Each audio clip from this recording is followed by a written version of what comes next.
O que acontece quando fechamos os olhos pela última vez? O que nos espera quando a luz se apaga e o silêncio toma conta? Essa é a pergunta que nos acompanha desde sempre, ecoando em cada geração, em cada cultura. A morte caminha ao nosso lado, silenciosa, esperando no fim de cada estrada, indiferente a quem somos ou ao que conquistamos. Construímos vidas, amamos, lutamos, mas o destino final permanece um mistério, um segredo guardado além do alcance dos vivos. Podemos nos distrair, mas a sombra daquele momento final está sempre presente, pairando sobre nossos dias mais felizes e noites mais escuras. É o grande igualador, unindo reis e mendigos, heróis e vilões, sem distinção de poder ou riqueza. Os antigos gregos encararam esse abismo de frente, sem desviar o olhar do desconhecido. Deram-lhe um nome, Submundo, o reino de Hades, onde as almas seguiam seu caminho após a morte. Não era só punição ou recompensa, mas um reflexo sombrio e complexo da vida, cheio de nuances e incertezas.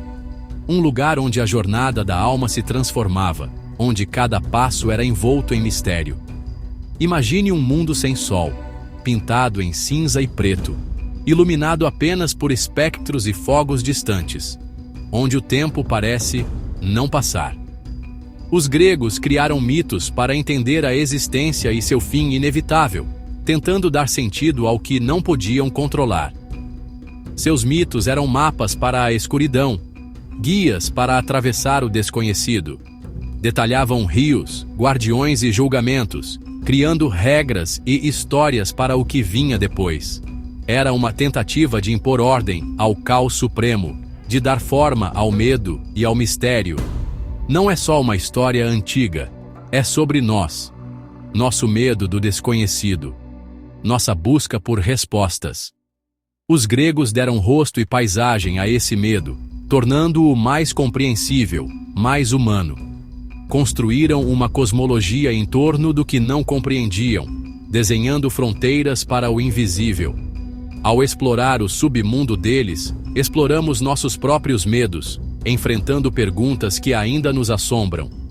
Enfrentamos as mesmas perguntas de milênios atrás, buscando sentido no desconhecido. O que existe além do véu? O que nos espera do outro lado?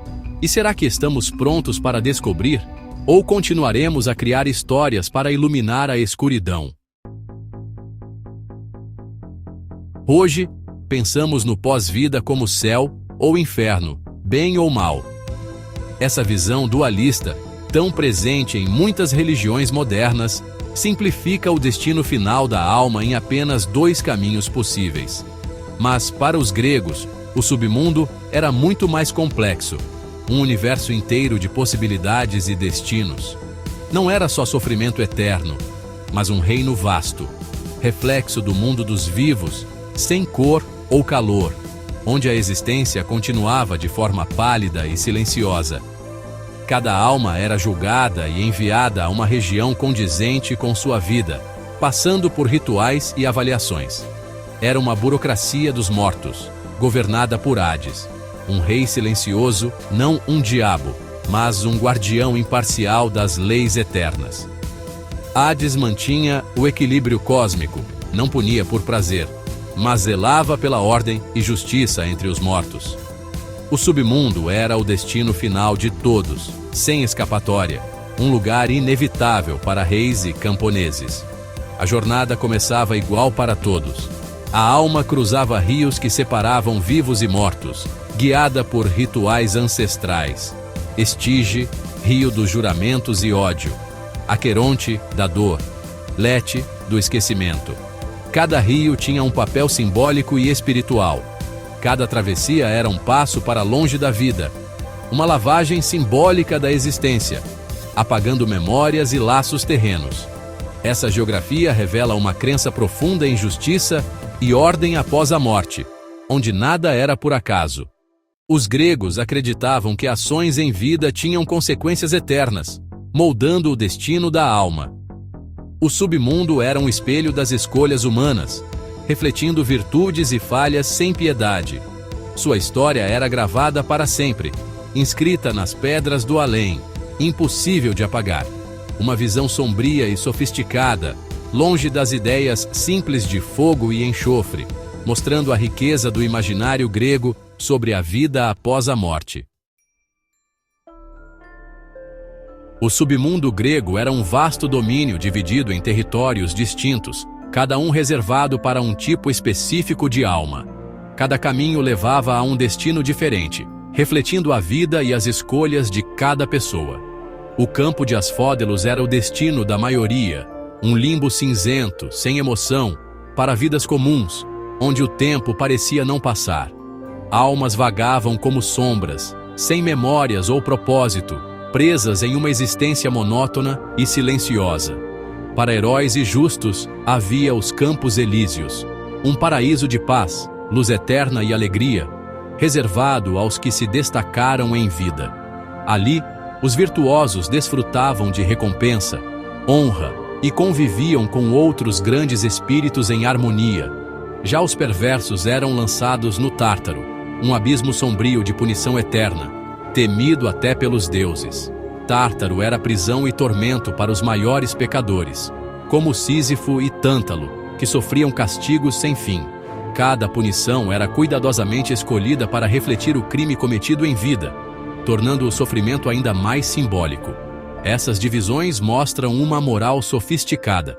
O pós-vida era conquistado, não sorteado, e dependia do mérito individual. Era o resultado direto das ações, escolhas e caráter de cada um, refletindo a importância da conduta em vida. O sistema oferecia estrutura para entender justiça, responsabilidade e o verdadeiro significado da existência. Cada escolha importava, ecoando além do túmulo e moldando o destino eterno da alma. Assim, o submundo era o palco final da moralidade humana, onde cada vida encontrava seu verdadeiro desfecho. O submundo era fortemente guardado. Cérbero, o cão de 3 cabeças, vigiava os portões, impedindo qualquer fuga. Para entrar, a alma precisava cruzar o rio com Caronte, o barqueiro sombrio. O pagamento era uma moeda. Sem ela, a alma vagava 100 anos. Caronte simbolizava a transação fria do pós-vida. As fúrias, deusas da vingança, caçavam os culpados dos piores crimes. Eram implacáveis, executoras da ordem natural.